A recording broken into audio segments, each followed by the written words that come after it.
Before we move on to the full backwards crossover, we do the full shebang. This time we're going to do one last drill. We're going to focus on isolating just the outside edge. So this time, last time we did a pickup of our crossover leg, and as soon as we touched it down, we did an outside edge kick. This time we're actually going to keep this one on the ice. Doesn't mean that I can't keep transferring my weight onto that leg and keep bouncing off of it. So that should still stay nice and strong and ready to go. But this time, what we're going to focus on is just flipping this skate first to the outside edge. That's why we always wanted to do this first before we pick up our leg.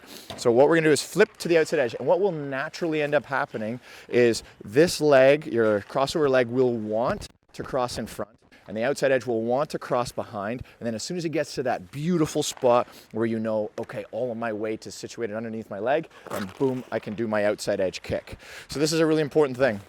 When we did our crossover, remember how I told you, always touch down so that your feet are right beside each other. If one leg was ahead of the other, then what would naturally happen is underneath my chin, that's where all of my weight is going down. So right now, all of my weight is going straight down into my outside edge skate. And if I transfer my weight onto my crossover leg, underneath my chin is now that leg. So this is exactly where we want it to be. If one leg was ahead of the other, underneath my chin right now, is nothing. It's no legs right now at all. So I can't isolate either my crossover leg or my outside edge leg and be able to transfer all my weight back down through that leg. So it's really important that, again, underneath your chin should be that leg where we want that weight to be. So, and again, if you did a crossover like this where one was ahead of the other, I see a lot of players kind of hopping through it and doing almost like a half crossover.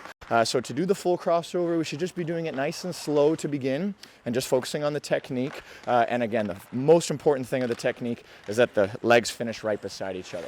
So here's what we're gonna do. This leg's gonna stay on the ice. You flip it to the outside edge and then very naturally cross one in front of the other. As soon as you get to that point, boom, focus on the outside edge kick. Always come back to a nice wide base and then repeat it again. So here's what it looks like.